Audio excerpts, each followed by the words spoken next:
Bonjour Essar. Bonjour Tom, bonjour tout le monde. Alors Essar, nous sommes arrivés au CITREP numéro 71, nous sommes le 1er novembre 2019, ce qui équivaut à la Toussaint dans les pays européens, en particulier en France.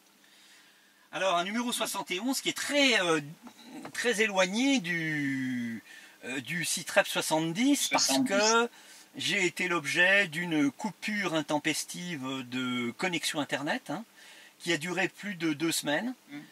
C'est dire à quel point Internet est très efficace en France.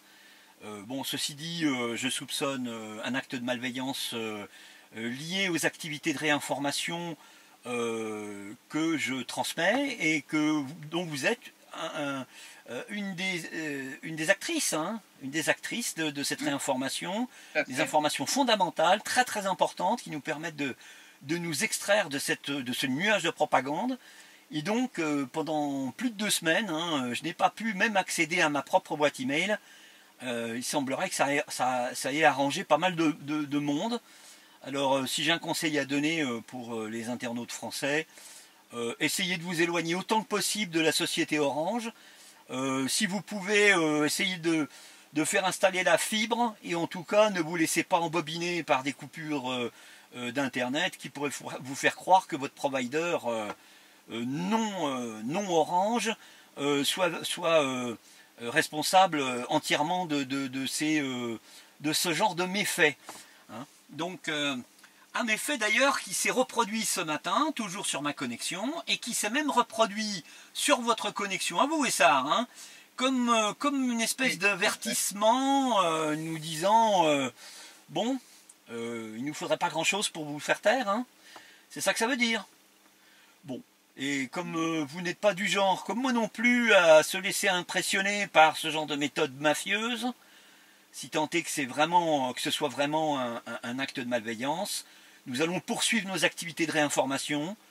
Il n'y a aucune raison que nous faiblissions dans ce domaine, et en particulier concernant la situation des Palestiniens, même si nous n'allons pas malheureusement avoir le temps d'exposer les choses d'une manière très étendue, il va falloir quand même nécessairement parler des plus importants des plus importants problèmes, des plus importantes violations des droits humains et des comportements d'apartheid d'Israël concernant les Palestiniens. Je vous laisse la parole, Essar, pour cette très importante parenthèse du CITREP.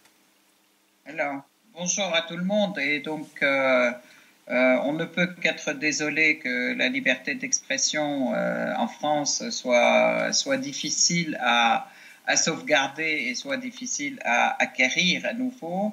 Effectivement, je continue à dire cette coupure qui a été pendant plusieurs semaines nous a interdit de faire nos sites web réguliers et vous informer régulièrement aussi bien sur la Palestine, sur la Syrie, sur les agressions des Israéliens et tous leurs alliés en fait contre nos pays.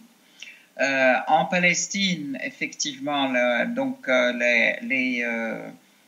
ça fait plusieurs semaines déjà que les prisonniers sont en grève de la faim. Je cite principalement aussi la prisonnière Heba al-Labadi qui est jordanienne en fait et qui a été soi-disant incarcérée administrativement par les Israéliens. Entre autres, de toute façon. Et là, elle fait une grève de la faim et ça fait nombre de jours, 39e jour de grève de la faim et elle est en mauvaise santé mais un grand moral. Tous les prisonniers palestiniens dans les geôles israéliennes subissent la maltraitance et subissent des violations en fait évidentes de tous les droits des prisonniers et même surtout ils font de la grève de la faim, ils font pour avoir la possibilité d'être soignés parce qu'il y a une volonté il y a une interdiction de soins comme les interdictions de visite pour les prisonniers malades ou blessés, etc. Ils les laissent mourir en silence et à petit feu. Il y a déjà un prisonnier qui est décédé il y a 2 semaines. Donc, effectivement, ça c'est déjà l'aspect numéro 1. Deuxièmement, l'armée israélienne continue à violer, continue ses invasions des villes palestiniennes, de Naplouse, de Ramallah. De nuit, de jour, ils arrêtent des personnes d'arrestation arbitraire partout, à Jénine, à Naplouse, à Ramallah, à Bethléem, et aussi, bien entendu, dans toutes les villes de la Cisjordanie. En fait, ces violations restent en toute impunité. Ils détruisent des maisons, ils arrêtent des personnes, ils arrêtent des enfants. Ils les sortent de leur propre maison, ils les sortent de leur lit et ils les arrêtent et ils les incarcèrent sans aucun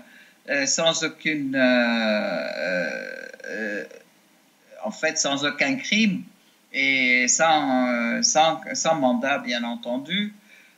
Donc tout ça, ajouté à la maltraitance en prison, ajouté aux destructions de maisons entières, dynamitage de maisons et des destructions autour de Jérusalem aussi, ajouté à l'ensemble des violations aussi des colons israéliens sous la protection de l'armée israélienne.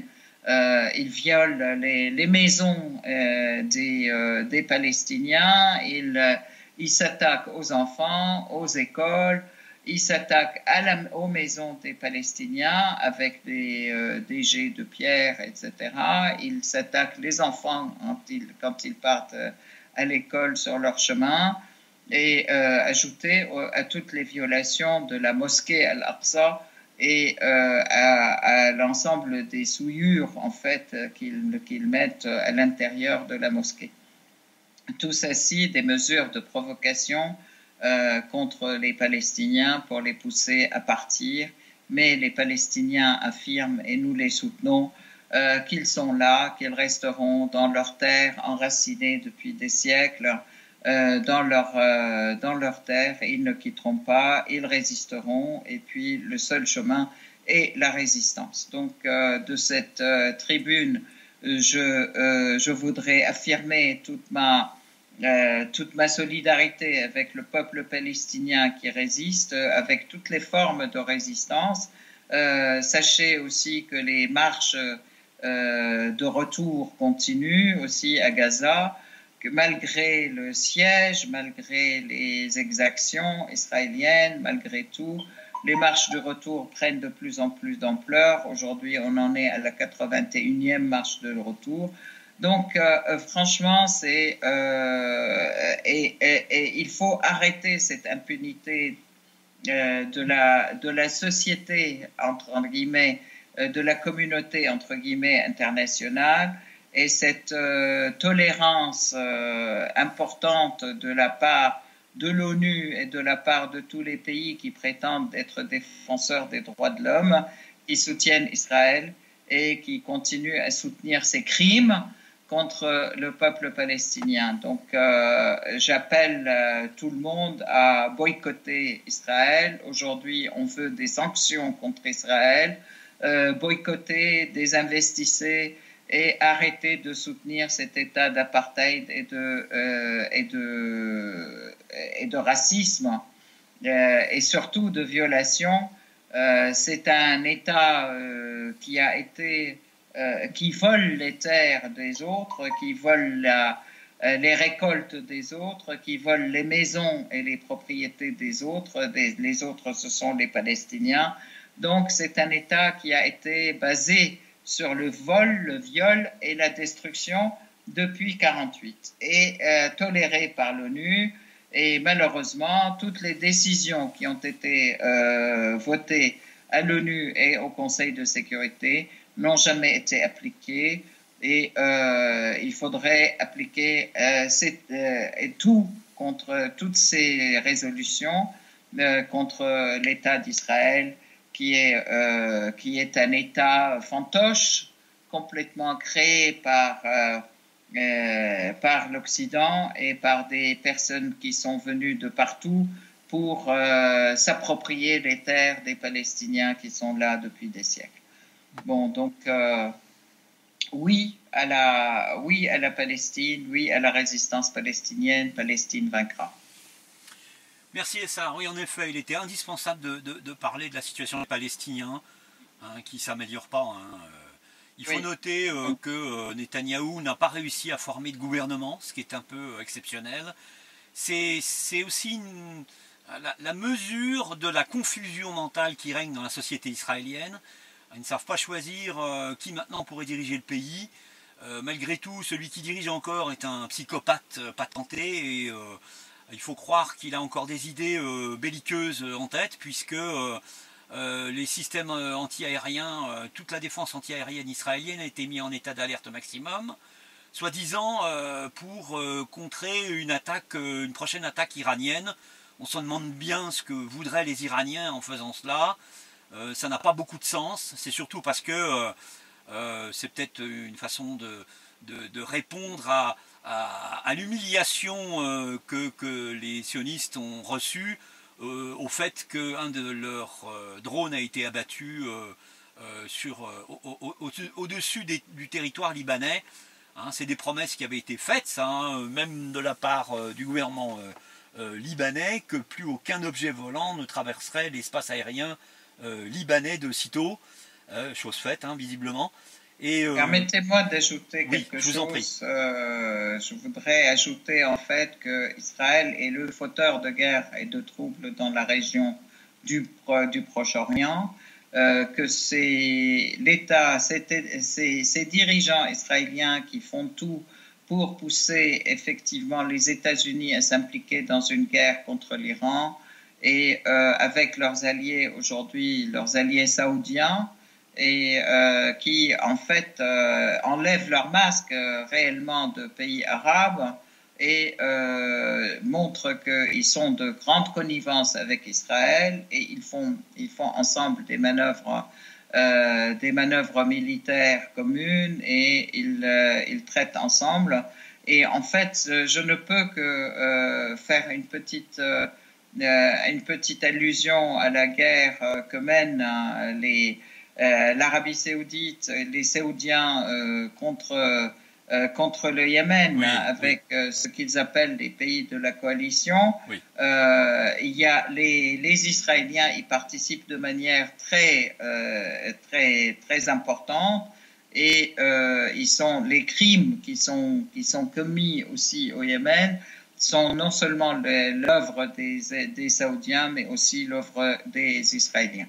Bon, c'est quand même bien sûr aussi les Émirats, les Émirats et tous les pays qui sont sous la houlette de l'Arabie saoudite. Ouais. Donc en fait, toute cette agression, elle est contre ceux qui veulent rester debout et vivre libre en exploitant leurs propres ressources et en prenant en main leur histoire et leur avenir, leur présent et leur avenir, et être eux-mêmes les décideurs pour leur destinée. Oui. Donc voilà, c'est effectivement le bras de l'impérialisme américain et des pays de l'OTAN dans la région. Oui. À propos de l'impérialisme, Essar, on va aborder typiquement le SITREP concernant votre pays, la Syrie, et ce qui s'y passe. Hein. Depuis d'ailleurs, on va revenir un petit peu presque à ce qu'on avait dit le 4 octobre dernier dans le SITREP numéro 70, c'est-à-dire la fin de l'opération de libération de la poche de Ran Sheroun, qui a permis d'entamer une partie notable et très importante sur le plan stratégique de la région occupée par les terroristes autour d'Idlib. Maintenant, on a aujourd'hui, et c'est l'objet principal du SITREP, je dirais, c'est cette invasion turque qui, sous prétexte d'éloigner ou tenter d'éloigner ce que la Turquie appelle les terroristes du PKK, les terroristes kurdes, protégés d'autre part par les Américains, qui prétendent d'ailleurs avoir commencé une évacuation de la Syrie. On s'attendait, enfin pas moi, hein, concernant les Américains, des promesses de Gascons. C'est une vieille expression française. Désolé pour les Gascons qui nous voient, hein, qui nous regardent, ils comprendront. C'est des promesses en l'air qui n'aboutissent à rien, c'est des promesses qui n'engagent que ceux qui y croient. Les Américains prétendaient vouloir évacuer la Syrie. En réalité, ils vont rester parce qu'il y a les puits de pétrole dont la Syrie a cruellement besoin pour son économie, que Donald Trump a l'intention de maintenir sous sa coupe pour empêcher la Syrie de ressortir je dirais, dans la bonne direction pour reconstruire ses infrastructures, de reconstituer et donc de restaurer son économie et donc de remettre la Syrie sur les pieds. Et là, c'est deux sujets importants, hein, c'est cette invasion turque et cette duplicité impérialiste américaine qui perturbe aussi l'Irak, hein, et qui perturbe l'Irak à travers des manifestations dont vous allez nous parler, parce que vous avez une lecture particulière de ces manifestations, qui nous permet d'être éclairés sur la raison pour laquelle, brutalement, d'un seul coup, curieusement, ces manifestations se produisent, avec des morts, mais pas nécessairement de la faute des autorités irakiennes, d'ailleurs. Ça rappelle peut-être les événements d'Héra en mars 2011.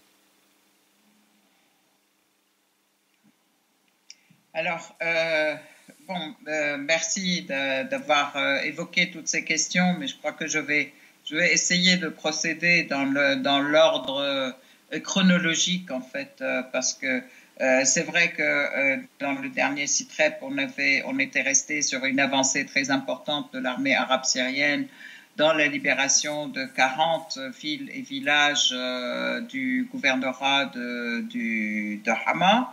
La libération de Khan Sheikhoun, qui était un quartier général effectivement des forces d'Al-Nusra, et des terroristes qui sont à Idlib, dans l'ensemble du gouvernorat d'Idlib. La ville de Mourek aussi, qui était aussi une base aussi importante en fait pour les terroristes. L'armée arabe syrienne a renforcé ses positions et elle avançait vers d'autres positions, vers Idlib donc. Et là, Erdogan est allé rencontrer rapidement Poutine pour demander demander un cessez-le-feu ou un arrêt des combats, en s'engageant aussi à appliquer les accords de Sochi, qui étaient qu'il fallait qu'il applique depuis l'année dernière, en fait, en 2018, et qu'il n'a jamais appliqué, et pour lesquels, en fait, on a bien vu qu'au contraire, non seulement il n'a pas appliqué ces accords qui sont de mettre les terroristes dehors et les obliger surtout à laisser leurs armes lourdes et moyennes, et puis qu'ils reculent 30 ou 40 km, 20 ou 30 km selon les lieux, à l'intérieur, donc pour s'éloigner des lignes de confrontation avec l'armée arabe syrienne, et puis surtout la mise en route de l'autoroute en fait internationale qui va de Hama à Alep, et puis de Idlib, en passant par Idlib, de Idlib à Alep, de Idlib à Latakia, et pour lequel il n'a jamais rien fait. Non seulement il n'a pas fait, mais Erdogan avait appuyé et envoyé des renforts aux terroristes qui ont sévit dans la région contre la population civile qui n'arrête pas de demander à l'armée arabe syrienne de venir les aider. Je voudrais rappeler quand même qu'il y a eu à Khan Sheikhoun, il y a eu plusieurs passages humanitaires qui permettaient aussi à la population, avec des appels de l'armée arabe syrienne, avec des appels à la population de rejoindre, de quitter Idlib aussi et de rejoindre la région qui est contrôlée par l'État syrien. À Boudour, hein. Et oui, c'était le passage à Kafr Nabouda. Et en fait, il n'en a rien été parce que la population, les terroristes ont semé toutes les lignes qui vont vers ce passage de mines. Ils ont commencé à arrêter systématiquement toutes les personnes et les familles qui se dirigent vers ce passage humanitaire. Il y avait un autre passage humanitaire à Souran, mais bon, effectivement, la population a été comment dire, la Croix-Rouge, en fait, le Croissant Rouge syrien avec les renforts médicaux et puis des aides humanitaires, etc., qui attendaient, ils ont attendu pendant tout un mois la population que les terroristes empêchaient de sortir et en essayant de négocier, rien n'a été. Donc là, ça voilà, rappelle la situation de... Systématiquement, à Alep, c'était le Alep, cas. Absolument. Absolument. À Deir ez-Zor, c'était le cas.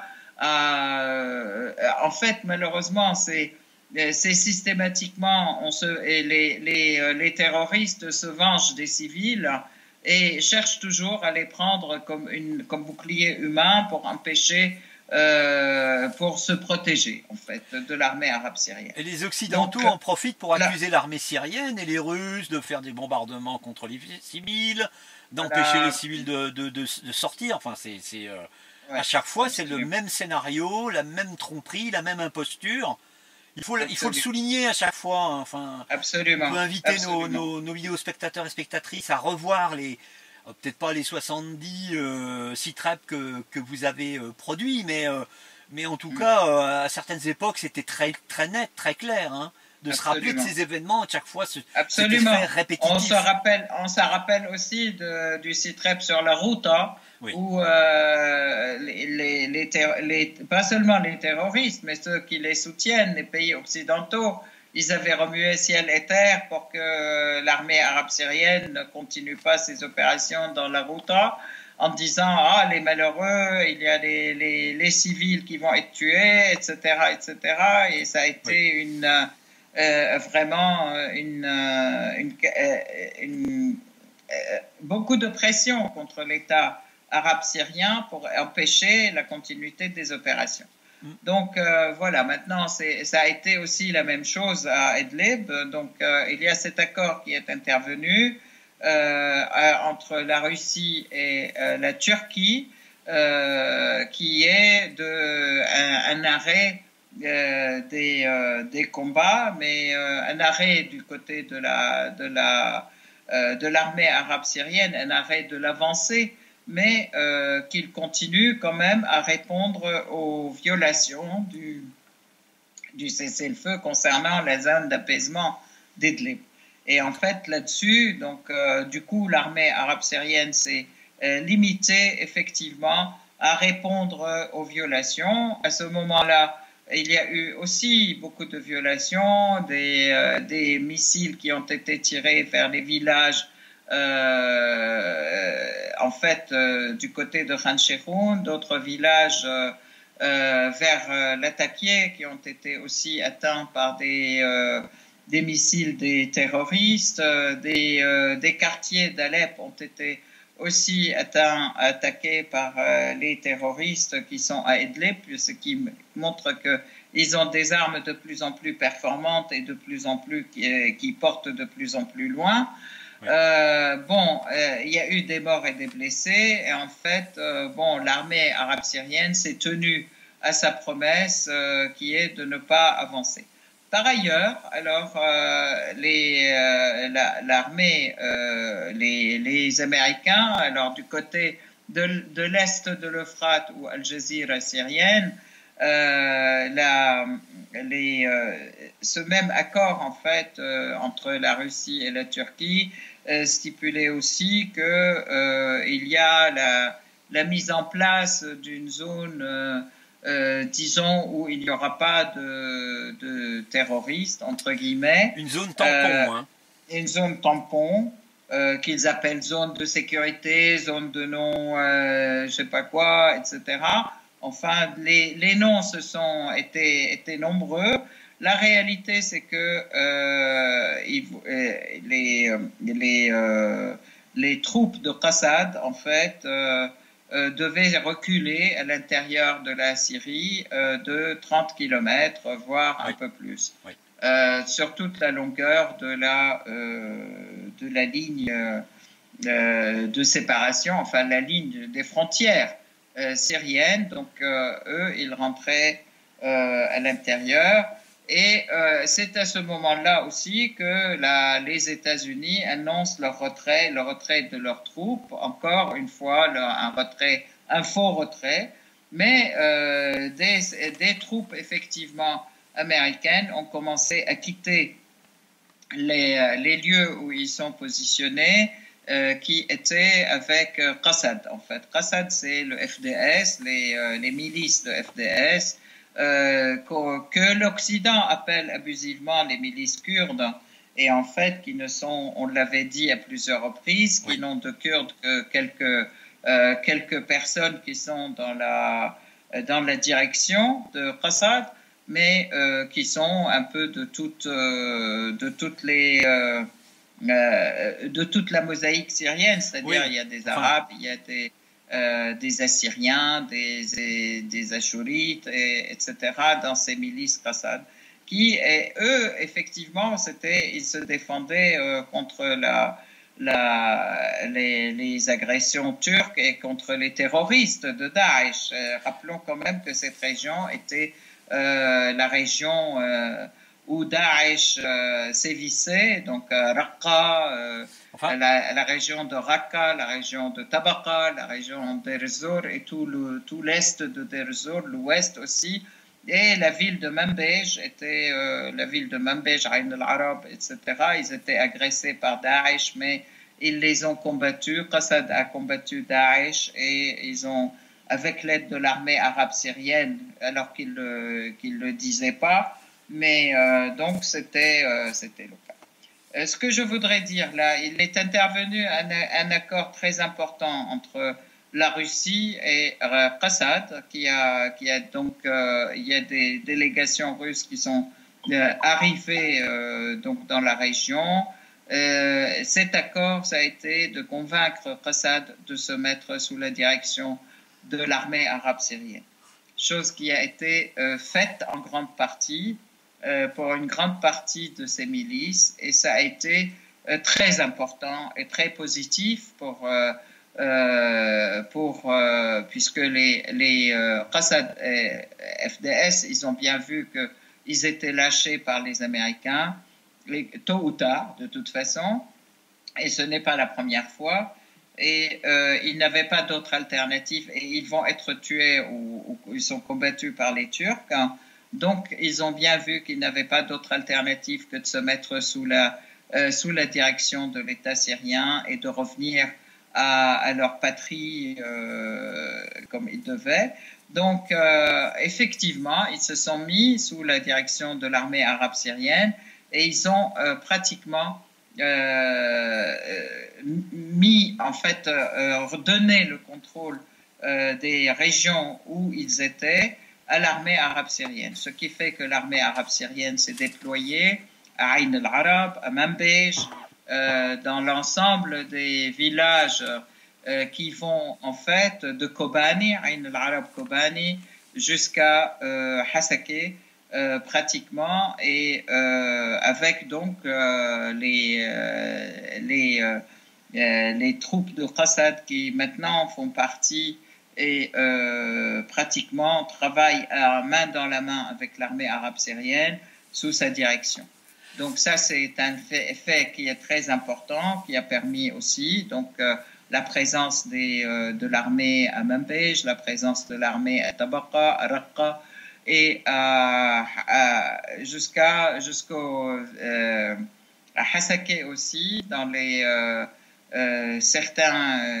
dans les comment dire, les villages à l'est de Hasakeh, à l'ouest de Hasakeh, pardon, nord-ouest.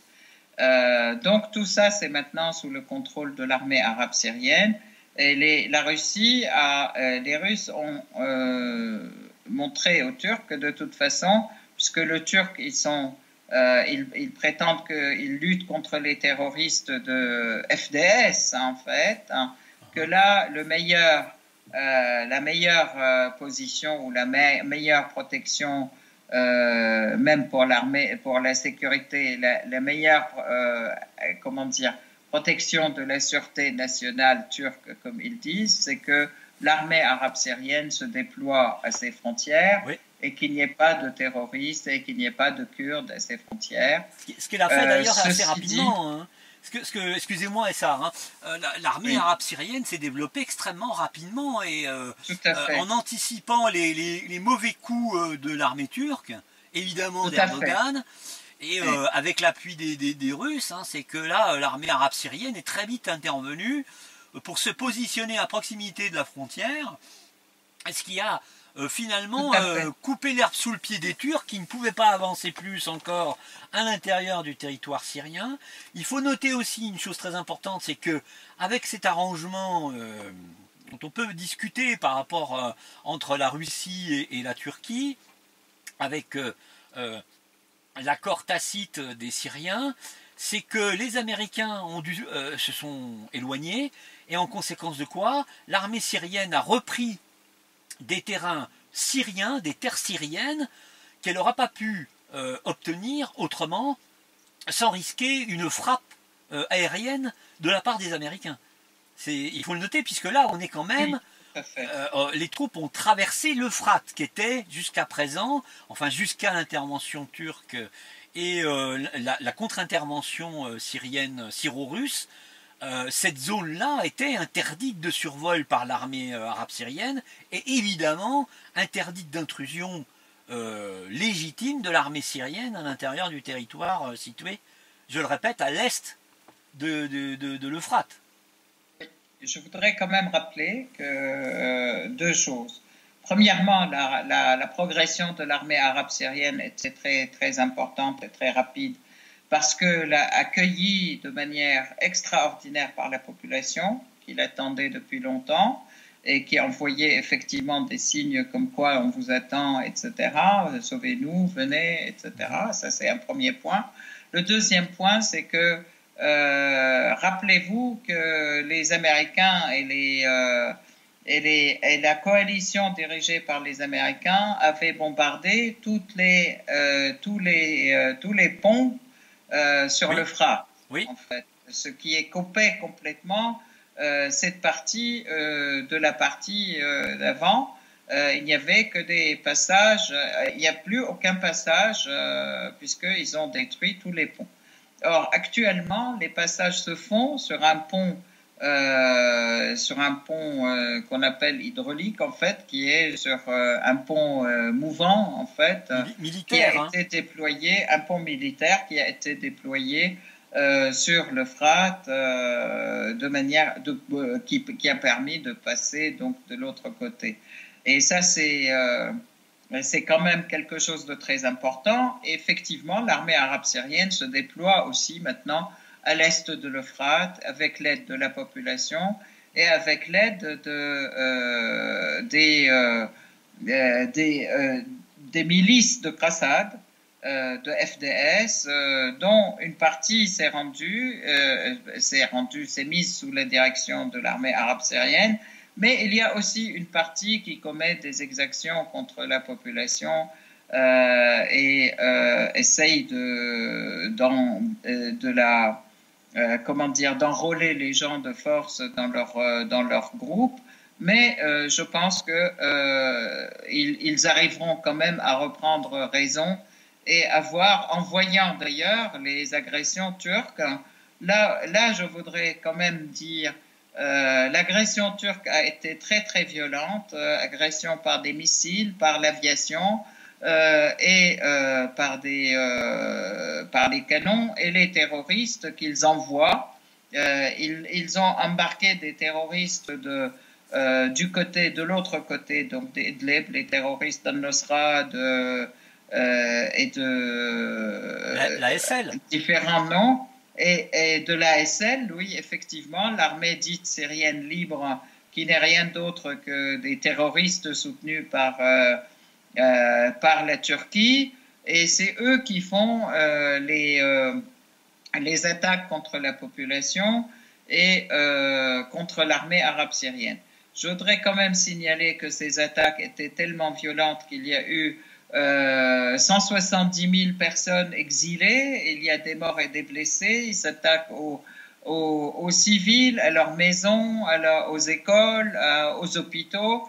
Ils utilisent aussi des armes complètement interdites, comme les bombes au phosphore et les bombes à fragmentation, contre la population civile. Donc dans les villes de Ras Al Ain et plusieurs villages à l'est de Ras Al Ain, en fait, et ils continuent d'ailleurs.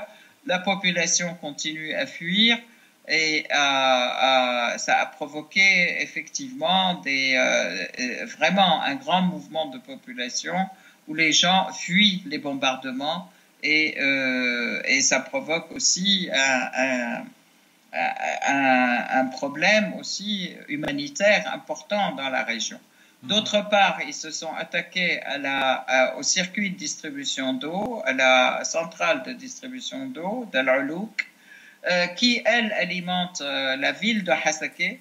700 000 personnes aujourd'hui, depuis 3 jours, sont complètement privées d'eau. Les experts et les ingénieurs ont voulu aller pour remettre en état cette centrale. Ils ont les Turcs ou les milices qui sont soutenues par les Turcs les en empêchent, ce qui fait que c'est aussi un grave problème humanitaire et sanitaire aujourd'hui, que vivent cette population aujourd'hui, puisqu'ils n'ont pas d'eau potable et qui est propre, et que cette centrale de distribution d'eau est toujours en panne, puisqu'ils empêchent les techniciens de la réparer. Donc aujourd'hui, il y a eu aussi une confrontation hier et aujourd'hui, des confrontations très violentes entre l'armée arabe syrienne et ses terroristes d'ASL et de Nusra, mais qui sont soutenus par la Turquie. Et puis l'armée turque avance aussi avec eux. Ils ont pris le contrôle de plusieurs villages à l'est de Ras Al Ain, et on voit en même temps que les Américains reviennent aussi sur leur décision et disent on va envoyer 2000 soldats, mais parce que nous allons garder le pétrole syrien, toutes les centrales de pétrole ou les puits de pétrole syriens, c'est à nous de les garder, c'est à nous de les exploiter, et nous allons inviter Exxon Chemicals, Exxon Mobil à exploiter le pétrole, à être présent avec nous dans cette région pour exploiter le pétrole syrien. C'est du vol organisé. Donc voilà, ça, hein. Ils le disent très ouvertement, très clairement. Ça rappelle les propos de W. Bush aussi, qui prétendait que le pétrole du monde entier leur appartient et qu'il faut qu'ils aillent le chercher là où ils peuvent. Donc la situation, quand même, je peux ça, dire, elle est sur ces puits de pétrole, ils prétendent que c'est pour protéger contre Daesh. Hein. Faut être gonflé parce que oui, Daesh est soutenu par les Américains. Mais ils disent que c'est à eux de les exploiter et c'est à eux Si c'était contre Daesh, il n'aurait pas accepté, et il n'aurait pas parlé aussi de Exxon Chemicals qu'ils veulent amener à travailler dans la région. Donc en fait, il y a toujours ces deux facettes. On est contre le terrorisme, mais en même temps, ils alimentent le terrorisme et c'est eux qui créent le terrorisme. Alors voilà, donc la situation à l'est de l'Euphrate, qui est la région Al Jazeera syrienne, Al Jazeera Souria, la situation progresse et change très vite. Mais en fait, par contre, l'agression turque, comme l'agression américaine, est très violente contre la population civile. L'armée arabe syrienne défend la population et puis on voit qu'aujourd'hui même la situation même à Idlib, la Russie essaye de faire l'intermédiaire. À Idlib, les avions russes ont repris le bombardement des bases avec l'aide de l'armée arabe syrienne, ont repris le bombardement des bases terroristes du côté d'Idlib. Je voudrais signaler, alors, donc, la situation va très vite et hier, le président syrien, lors d'un entretien avec la télévision syrienne, l'Akhbari et la télé syrienne, réaffirme quand même la volonté totale de libérer l'ensemble du pays. De sauvegarder l'intégrité du territoire syrien, l'intégrité de la Syrie, et aussi, en fait, donc c'est une volonté non seulement du peuple, mais c'est une volonté de l'État, de l'armée et du peuple. Donc c'est le trio d'or, on peut dire, d'or qui fait que ces victoires syriennes ont lieu depuis quelque temps contre le terrorisme soutenu par 130 pays ou 100 pays du monde qui a cherché à détruire la Syrie et qui aujourd'hui, la Syrie affirme son intégrité, l'unité de sa population aussi. Donc le retour de Qassad au sein de la patrie syrienne constitue quelque chose de très important aussi, c'est un atout important. Et puis tous les terroristes qui sont en Syrie, qui sont en majorité d'ailleurs des étrangers maintenant pour ceux qui restent à Idlib, sont sommés soit de retourner dans leur pays, donc quitter à travers la Turquie comme ils sont venus, soit à être abattus en Syrie. Donc voilà. Je tiens à dire, il y a hier ou avant-hier, Trump a fait état du fait qu'ils ont tué al-Baghdadi, qui est le directeur, le chef de Daesh en Syrie, à Idlib. Donc tout un cinéma a été monté autour, une affaire hollywoodienne a été montée autour de ce fait comme quoi ils l'ont tué, il était dans son tunnel, il s'est fait exploser, etc. De toute façon, aujourd'hui, ils ont nommé, Daesh a nommé un autre dirigeant. Ce n'est pas la présence d'un dirigeant, mais c'est une politique des Américains. Enfin, je pense que Trump avait besoin d'une victoire et de redorer son blason face aux difficultés qu'il a à l'intérieur. On entame la phase de pré-élection, deuxième mandat, comme les difficultés aujourd'hui que le Conseil, le Congrès et le Parti démocrate entame contre Trump pour lui faire un impeachment. Et donc, Trump avait besoin de cette victoire ou de cette victoire de cet événement maquillé en victoire. Pour nous, Daesh a été défait par l'armée arabe syrienne, par l'armée irakienne aussi de l'autre côté de la frontière. Je voudrais dire à propos des relations et de la continuité et de la coopération entre la Syrie et l'Irak, il y a eu l'ouverture du passage Al-Qa'im Bou-Kamal, qui a été dès le lendemain, les Américains, je veux dire comme par hasard, dès le lendemain, ont été déclenchées des violences à l'intérieur de l'Irak, et des violences sur des questions certainement très présentes et très justes, des revendications concernant les prix, le mode de vie, etc., qui ne sont rien d'autre que le résultat des sanctions, entre guillemets, ou du blocus américain contre l'Irak, la Syrie et l'Iran, puisqu'ils empêchent effectivement toute relation commerciale. Et en fait, ça commence à perturber effectivement la vie politique en Irak, et surtout, ils demandent la démission du Premier ministre irakien, qui avait affirmé que de toute façon, les soldats américains qui ont quitté la Syrie n'ont pas le droit de venir en Irak sans autorisation de l'État irakien, qui a demandé le retrait total des troupes américaines d'Irak, et qui a effectivement affirmé une volonté de coopérer avec la Syrie et avec l'Iran, avec tous les pays voisins, sur le plan économique et sur le plan politique. Donc voilà.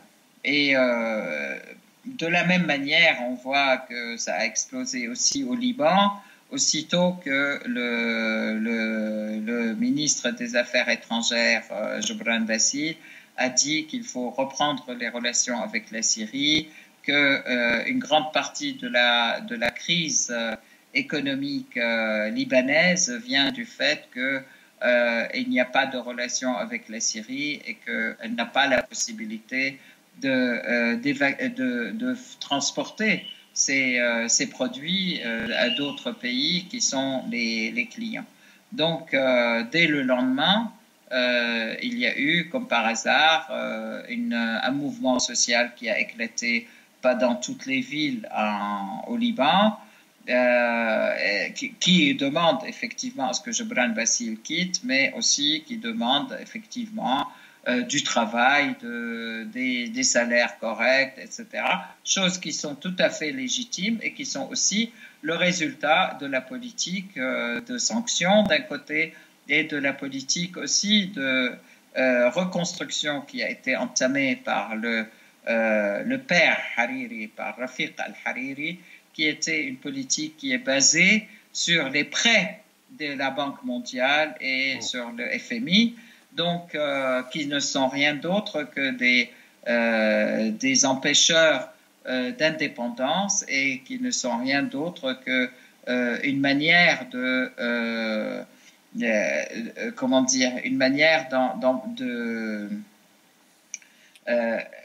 d'entamer la souveraineté du pays, en fait, et d'intervenir dans ses choix économiques. Donc voilà, là-dessus, je voudrais terminer le CITREP en vous disant à bientôt, en vous souhaitant d'excellents moments, et continuez à nous suivre parce que l'actualité continue et la Syrie vaincra aussi. Très bien, Essar. Merci beaucoup pour...